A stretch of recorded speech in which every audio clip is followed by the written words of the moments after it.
नमस्कार भाई बहनों, मेरे चैनल में आपका स्वागत है। छोटू क्लासेस विक्रमपुर में क्लास 10 हिंदी चैप्टर 2 20 के दांत चैप्टर 2 अपलोड कर दिए हैं। चेक जाके देख लीजिएगा। Physics, chemistry, biology, history, political science upload कर दें, जाके देख लीजिए।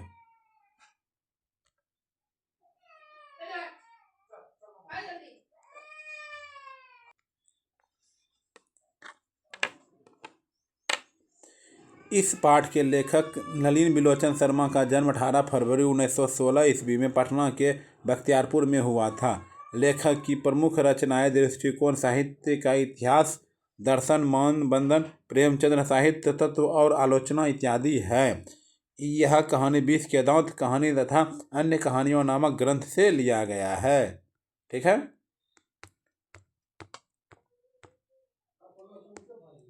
सेन साहब की एक काले रंग की 7500 रुपये की कार थी। सेन साहब की एक काले रंग की 7500 रुपये की कार थी। सेन साहब अपनी पुत्रियों को कठपुतली समझते थे। सेन साहब अपनी पुत्रियों को कठपुतली समझते थे और अपने बेटे को इंजीनियर या बिजनेसमैन बनाना चाहते थे।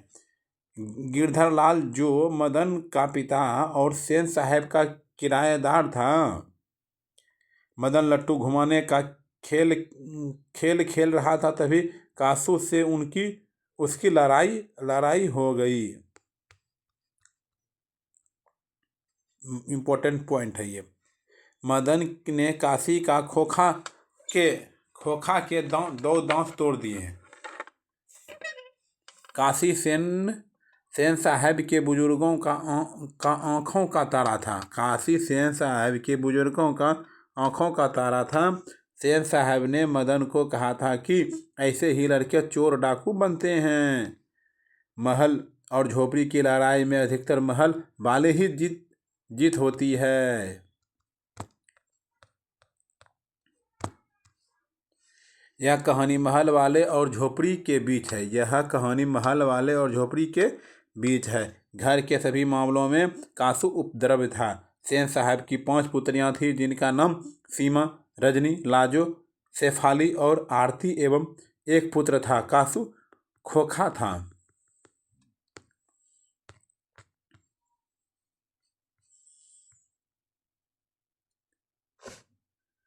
आइए, 20 के दांत शीर्षक कहानी के कहानीकार कौन है? 20 के दांत शीर्षक कहानी के कहानीकार कौन है? 20 के दांत शीर्षक कहानी के कहानीकार कौन है? नलिन बिलोचन शर्मा। गिरधर लाल कौन है? गिरधर लाल कौन है? मदन का पिता है। गिरधर लाल कौन है? मदन का पिता है।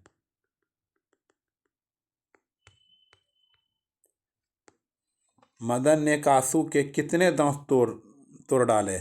मदन ने कासू के कितने दांत तोड़ डाले? बताइए। 2 दांत तोड़ डाले। नलिन बिलोचन शर्मा के माता जी का क्या नाम था?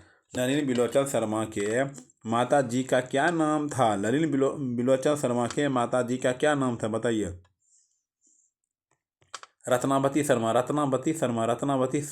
शर्मा।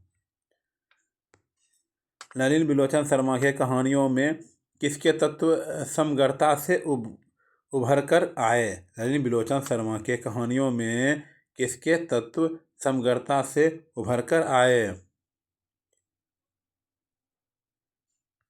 मनोवैज्ञानिकता का। मोटर कार को किससे खतरा हो सकता था? मोटर कार को किससे खतरा हो सकता था? खोखा से। मोटर कार को किससे खतरा हो सकता था?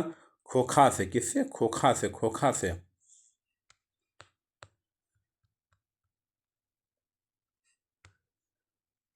खोखा खोखी किस भाषा का शब्द था? खोखा खोखी किस भाषा का शब्द था? खोखा खोखी किस भाषा का शब्द था?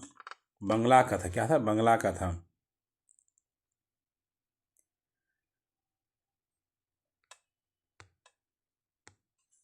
ऐसे ही लड़के आगे चलकर गुंडे, चोर, डाकू बनते हैं। यह पंक्ति कहानी के किस पात्र ने की थी? ने कही है? किस पात्र ने कही है? सेन साहब ने कही है। सेन साहब ने कही है। सेन साहब ने कही है। खोखा खोखी का अर्थ है। खोखा खोखी का अर्थ है बच्चा बच्ची। खोखा खोखी का अर्थ है बच्चा बच्ची। खोखा का क्या नाम है? खोखा का क्या नाम है? खोखा का क्या नाम है? कासू है। खोखा का क्या नाम है? कासू है। खोखा का क्या नाम है? कासू है।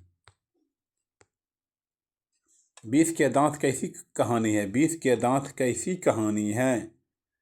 मनोवैज्ञानिक है। 20 के दांत कैसी कहानी है? मनोवैज्ञानिक है। 20 के दांत कैसी कहानी है? मनोवैज्ञानिक है। सेन साहब अपने पुत्र को बनाना चाहते थे। सेन साहब अपने पुत्र को बनाना चाहते थे।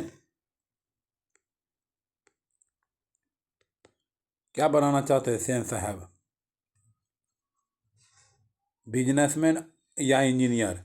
मदन अक्सर किसके हाथों से पीटता था? मदन जो अक्सर किसके हाथों से पीटता था? पिता के हाथों से पीटता था। पिता के हाथों से पीटता था। ललित बिलोचन शर्मा के पिता का नाम क्या था? ललित बिलोचन शर्मा के पिता का क्या नाम था? ललित बिलोचन शर्मा के पिता का क्या नाम था?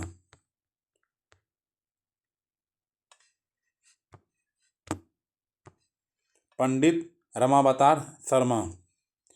सेन साहब ने किसे खूब फटकार लगाई? सेन साहब ने किसे खूब फटकार लगाई? मदन को। किसे लगाई? मदन को खूब फटकार लगाई।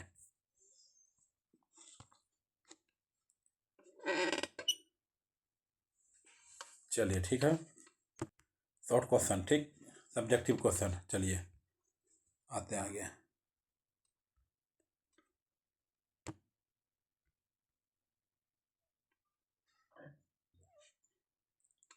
सेन साहब के परिवार में बच्चों के पालन पोषण के में किए जा रहे लिंग आधारित भेदभाव का अपने शब्दों का वर्णन कीजिए।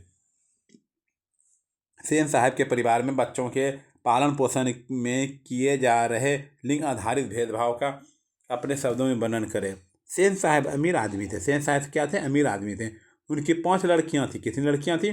5 लड़कियां थे एवं एक लड़का था। उस परिवार में लड़कियों के लिए घर में अलग अलग नियम था, शिक्षा थी, लेकिन लड़के के लिए अलग नियम एवं अलग शिक्षा थे। लड़के को पूरी स्वतंत्रता थी लेकिन लड़कियों को नहीं। लड़कों को पूरी स्वतंत्रता थी, लड़कियों को नहीं थी। लड़कियों के खेलने और बाहर निकलने का भी समय तक तय कर दिया गया था। लड़कियों को के खेलने और बाहर निकलने का भी समय तय कर दिया गया था। वह एकदम कठपुतली के जैसी थी। वह एकदम कठपुतली की जैसी थी, जबकि उस परिवार में लड़के को पूरी आज़ादी थी। उस परिवार में लड़कों को पूरी आज़ादी थी। सेन साहब कासू को विद्यालय पढ़ने के लिए क्यों नहीं भेजते हैं? सेन साहब कासू को विद्यालय पढ़ने के लिए क्यों नहीं भेजते हैं? सेन साहब कासू को बिजनेसमैन और इंजीनियर बनाना चाहते थे। सेन साहब कासू को बिजनेसमैन और इंजीनियर बनाना चाहते थे। इसके लिए वे आजकल की पढ़ाई लिखाई को बेकार समझते हैं। इसके लिए वे आजकल की पढ़ाई लिखाई को बेकार समझते हैं और अपने घर पर ही बढ़ई मिस्त्री के साथ कुछ ठोक पीट करने का इंतजाम कर दिया है। ठीक है।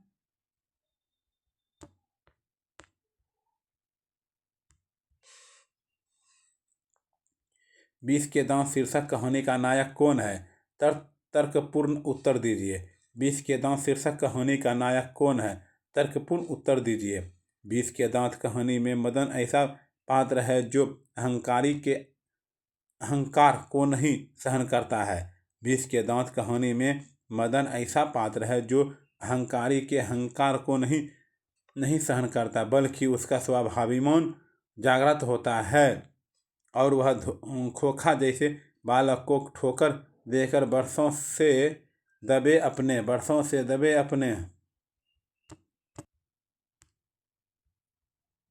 अपने पिता की आंखों भी खोल देता है। संपूर्ण कहानी में मदन की क्रांतिकारी भूमिका है। अतः इसका नायक मदन है, इसका नायक मदन है। कासू का चरित्र चित्रण करें। कासू का चरित्र चित्रण करें। कासू समुद्र पिता का एक लड़का है। माता पिता और बहनों का अत्यधिक प्रेम पाकर उसके स्वभाव में एक प्रकार का जिद भरा हुआ है। कासू समुद्र पिता का लड़का है। माता पिता और बहनों का अत्यधिक प्रेम पाकर उसके स्वभाव में एक प्रकार का जिद भरा हुआ है। वह जिद्दी स्वभाव का है। इसके मन में जो आता है वही करता है। उसमें अहंकार भी है। कासू श्रीमित पिता का एक लड़का है। माता पिता और अपने बहनों का अत्यधिक प्रेम पाकर उसके स्वभाव में एक प्रकार का जिद भरा हुआ है। वह जिद्दी स्वभाव का है। उसके मन में जो आता है वही करता है। उसमें अहंकार भी है। आपकी दृष्टि में कहानी का नायक कौन है? तर्कपूर्ण उत्तर दे। आपकी दृष्टि में कहानी का नायक कौन है? तर्कपूर्ण उत्तर दे। हमारी दृष्टि में 20 के दांत शीर्षक कहानी का नायक मदन है। हमारी दृष्टि में 20 के दांत शीर्षक कहानी का नायक मदन है। इसमें मदन का ही चरित्र है जो सबसे अधिक प्रभावशाली है। मदन का ही चरित्र है जो सबसे अधिक प्रभावशाली है। पूरी कथा में इसी के चरित्र का महत्व है। खो के 20 के दांत तोड़ने की महत्वपूर्ण घटना का भी वही संचालक है। वह कासू के अत्याचार को सहन कर नहीं करता है। वह निर्भीक और निडर रहता है। खोखा किन मामलों में अपवाद था? खोखा जो है किन मामलों में अपवाद था? सेन साहब एक अमीर आदमी थे। सेन साहब क्या थे? अमीर आदमी थे। खोखा उनके बुढ़ापे की आंखों का तारा था। खोखा जो था उनके बुढ़ापे की आंखों का तारा था। इसलिए सेन साहब ने उसे काफ़ी छूट दे रखी थी। 5 बहनों में एक खोखा था। घर में बहनों के लिए विभिन्न प्रकार का नियम थे, लेकिन खोखा के लिए कोई नियम नहीं था। इसलिए खोखा अपवाद था, क्योंकि खोखा अपवाद था।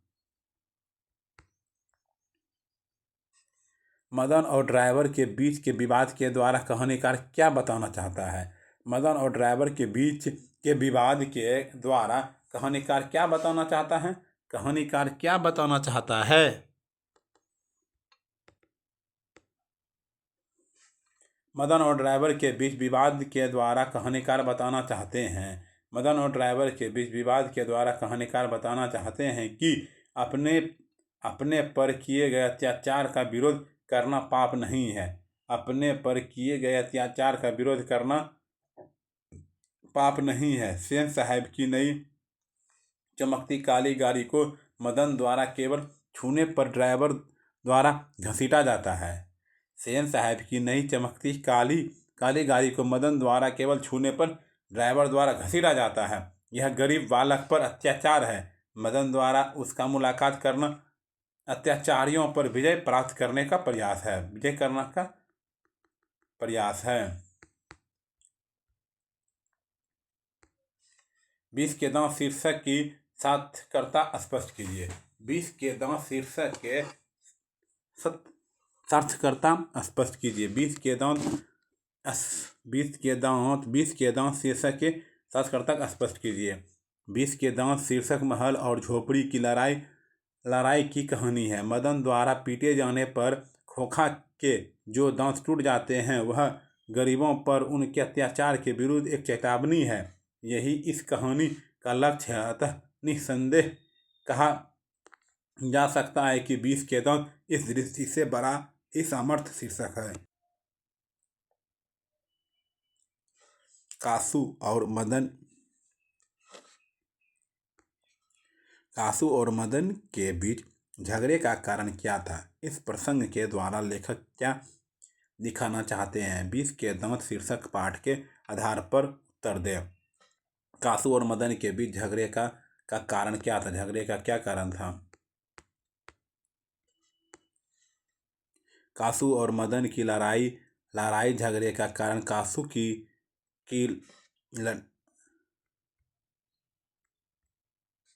कासू कासू और मदन की लड़ाई झगड़े का कारण कासू की लड्डू लट्टू खेलने का ललक और मदन द्वारा उसे खिलाने से इनकार करना है। लेखक इसके द्वारा बच्चों की ईर्ष्या और इनकार दिखाना चाहता है। मदन हक्का बक्का क्यों रह गया? मदन हक्का बक्का क्यों रह गया? मदन हक्का बक्का रह गया क्योंकि सेन साहब ने उसके पिता को नौकरी से हटा दिया था। मदन हक्का बक्का रह गया क्योंकि सेन साहब ने उसके पिता को नौकरी से हटा दिया गया और आउट हाउस से भी जाने का हुक्म दिया है। मदन के पैर से लोटा लुढ़क गया।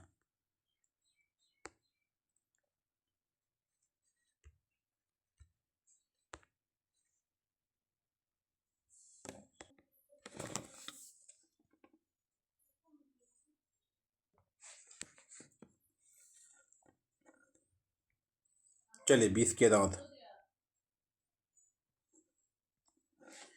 के दांत शीर्षक कहानी के कहानीकार कौन है? 20 के दांत शीर्षक कहानी के कहानीकार कौन है? कहानीकार कौन है? नलिन बिलोचन शर्मा। गिरधर लाल कौन है? गिरधर लाल कौन है? मदन का पिता है। गिरधर लाल कौन है? मदन का पिता है। गिरधर लाल कौन है? मदन का पिता है। मदन ने काशी के कितने दांत तोड़ डाले? मदन ने काशी के कितने दांत तोड़ डाले? 2 दांत तोड़ डाले। 2 दांत तोड़ डाले। नलिन बिलोचन शर्मा के माता जी का क्या नाम था? नलिन बिलोचन शर्मा के माता जी का क्या नाम था? माता जी के क्या नाम था? माता जी का क्या नाम था? रत्नावती शर्मा।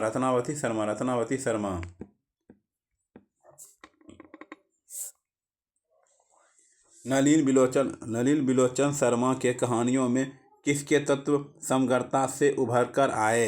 नलिन बिलोचन शर्मा के कहानियों में किसके तत्व समग्रता से उभर कर आए हैं?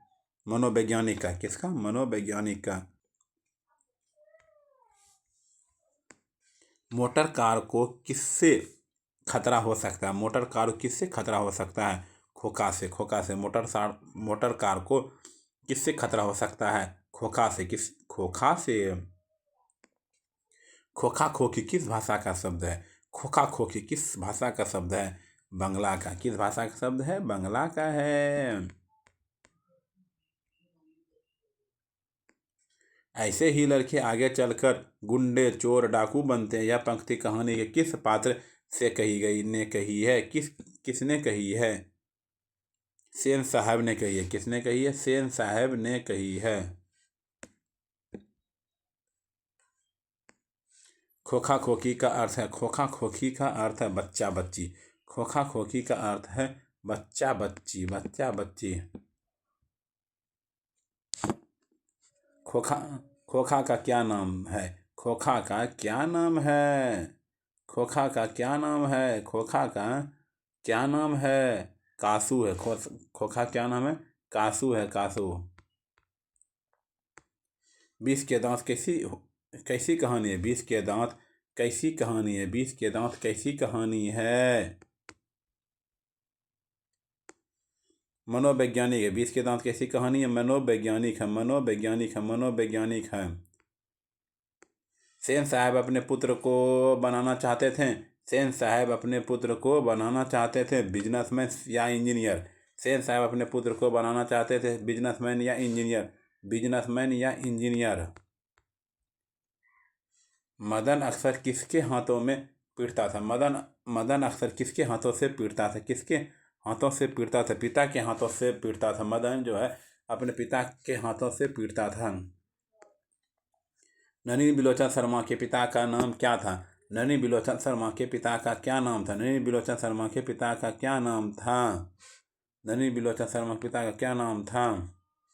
पंडित रामावतार शर्मा। सेन साहब ने किसे खूब फटकार लगाई? सेन साहब ने किसे खूब फटकार लगाई? सेन साहब ने किसे खूब फटकार लगाई, किसे खूब फटकार लगाई। गिरधर लाल को लगाई, गिरधर लाल को लगाई।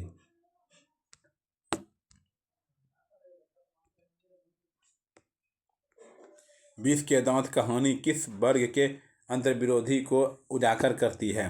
विष के दांत कहानी किस वर्ग के अंतर्विरोधी को उजागर करती है? मध्यम वर्ग को। किस वर्ग को? मध्यम वर्ग को, मध्यम वर्ग को। कासू मदन के साथ किस खेल में शरीक होना चाहता था? कासू मदन के साथ किस खेल में शरीक होना चाहता? लट्टू के खेल में, लट्टू के खेल में, लट्टू के खेल में, लट्टू के खेल में। सेन साहब किसके व्यंग्य से ऐठ कर रह गए? सेन साहब किसके व्यंग्य से ऐठ कर रह गए? पत्रकार महोदय के व्यंग्य से, पत्रकार महोदय के व्यंग्य से, पत्रकार महोदय के व्यंग्य से। मदन की उम्र क्या थी? मदन की उम्र क्या थी? मदन की उम्र क्या थी? 5-6 साल, 5-6 साल थी। मदन की उम्र क्या थी? 5-6 साल थी, 5-6 साल। मदन किसका पुत्र था? मदन गिरधर का पुत्र। मदन किसका पुत्र था? गिरधर का पुत्र था, गिरधर का पुत्र था, गिरधर का पुत्र था, गिरधर का पुत्र था। नलिन बिलोचन शर्मा पटना विश्वविद्यालय के हिंदी विभाग के अध्यक्ष कब बने? नलिन बिलोचन शर्मा पटना विश्वविद्यालय के हिंदी विभाग के अध्यक्ष कब बने? सन 1959, सन 1959 ईस्वी में, सन 1959 ईस्वी में। नलिन बिलोचन शर्मा का जन्म कब हुआ? नलिन बिलोचन शर्मा का जन्म कब हुआ? जन्म कब हुआ? जन्म कब हुआ? जन्म कब हुआ? 18 फरवरी 1916, 18 फरवरी 1916, 18 फरवरी 1916। नलिन बिलोचन शर्मा की मृत्यु कब हुई? नलिन बिलोचन शर्मा की मृत्यु कब हुई? 12 सितंबर 1961, 12 सितंबर 1961। नलिन बिलोचन शर्मा की मृत्यु कब हुई? 12 सितंबर 1961, 1961।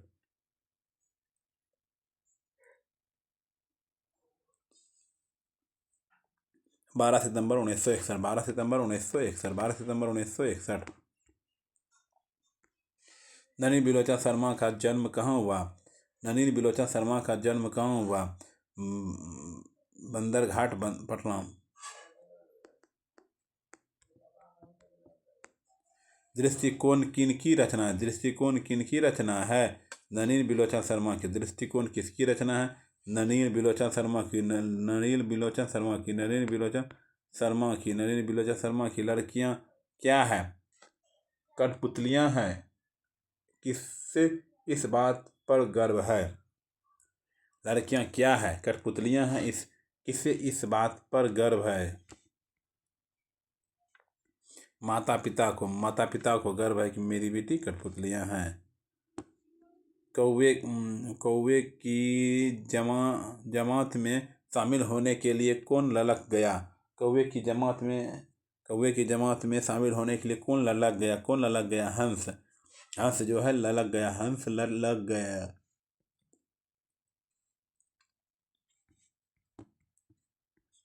किसके अनुसार सोने ने सिद्धांतों को भी बदल दिया था? किसके अनुसार सोने ने सिद्धांतों को भी बदल दिया था? खोखा के अनुसार, खोखा के अनुसार, खोखा के अनुसार, खोखा के अनुसार। सेन साहब की कितनी लड़कियां थी? सेन साहब की कितनी लड़कियां थी? 5। सेन साहब की कितनी लड़कियां थी? 5। सेन साहब की कितनी लड़कियां थी? 5। सेफर शब्द का अर्थ है, सेफर शब्द का अर्थ है ड्राइवर। सेफर शब्द का अर्थ है ड्राइवर। सेफर शब्द का अर्थ है ड्राइवर है।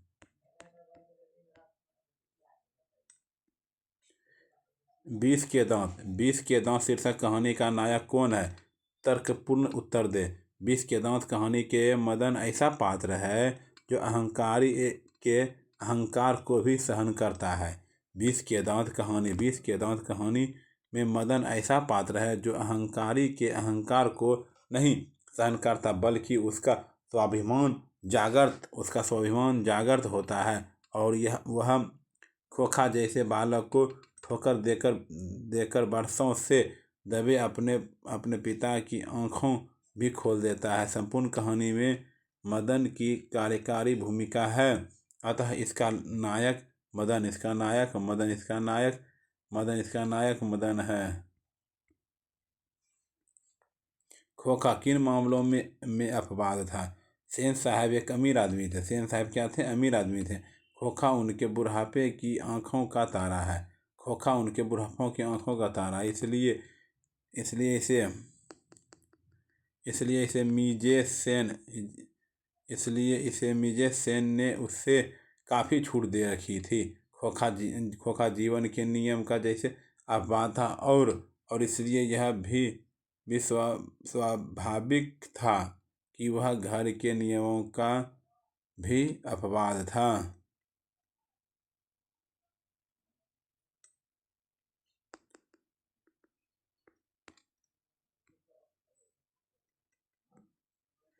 विष के दांत शीर्षक के साथकर्ता स्पष्ट कीजिए।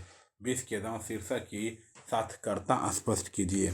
विष के दांत शीर्षक महल और झोपड़ी की लड़ाई की कहानी है। विष के दांत शीर्षक महल और झोपड़ी की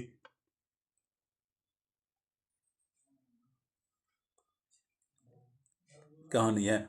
मदन द्वारा पीटे जाने पर खोखा जो दांत टूट जाते हैं वे अमीरों की प्रदर्शन प्रतिक्रिया और गरीबों पर उनके अत्याचार के विरुद्ध एक चेतावनी है, सशक्त विद्रोह है।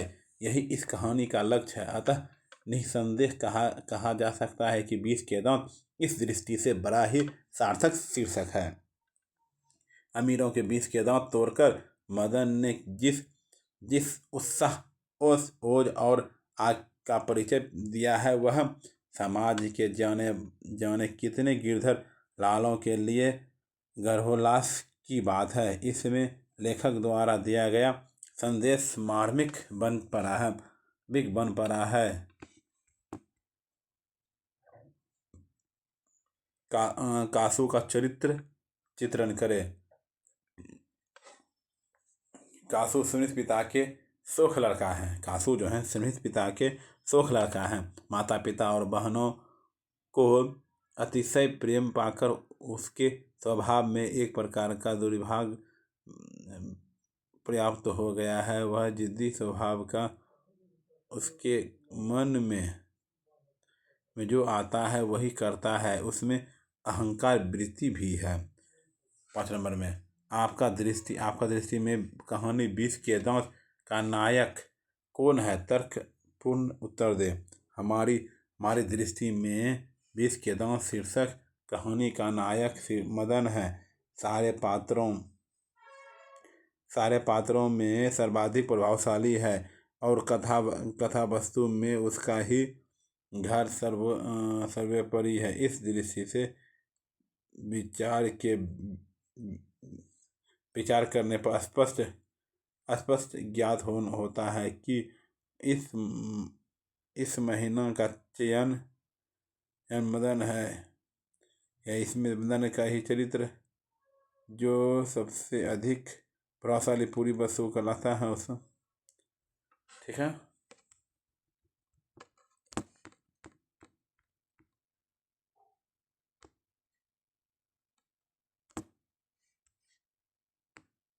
सेन साहब के परिवार में बच्चों के लालन पोषण में किए जा रहे लिंग आधारित भेदभाव का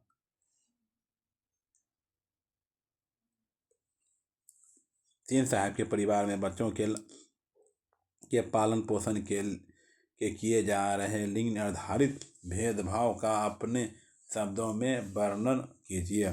सेन साहब के परिवार में बच्चों के पालन पोषण में किए जा रहे लोगों आधारित भेदभाव का अपने शब्दों में वर्णन कीजिए।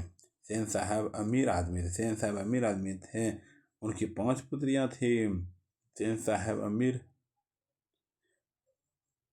अमीर आदमी थे। उनकी 5 लड़कियां थी और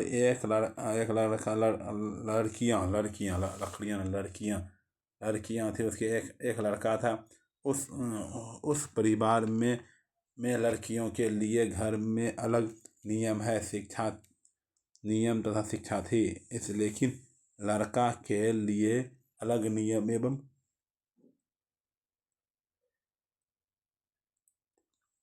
अलग शिक्षा।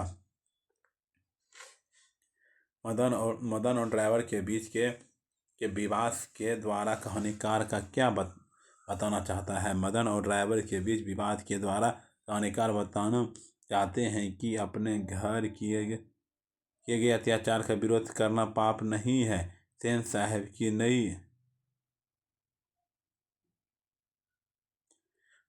की नई चमकती काली गाड़ी को केवल छूने पर के तथाकथित अपराध के लिए मदन शोफर द्वारा घसीटा जाता है। यह गरीब बालक पर अत्याचार है। मदन द्वारा इसका मुकाबला करना अत्याचारियों पर विजय प्राप्त करने का प्रयास है।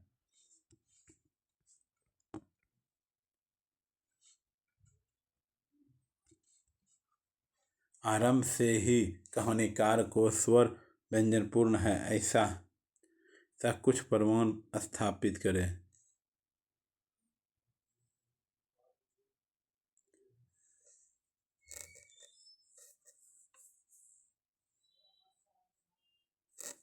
आरंभ से ही कहानीकार को स्वर व्यंजनपूर्ण ऐसे कुल प्रमाण अवस्थित हैं।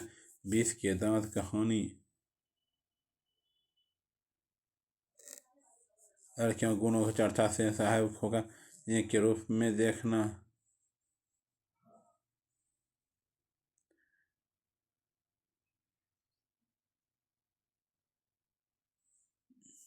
इंजीनियर के रूप में देखना, उसकी हमेशा प्रशंसा करना। लेखक का व्यंजक। 20 के दांत कहानी के सारांश। 20 के दांत कहानी के सारांश। कहानी के सारांश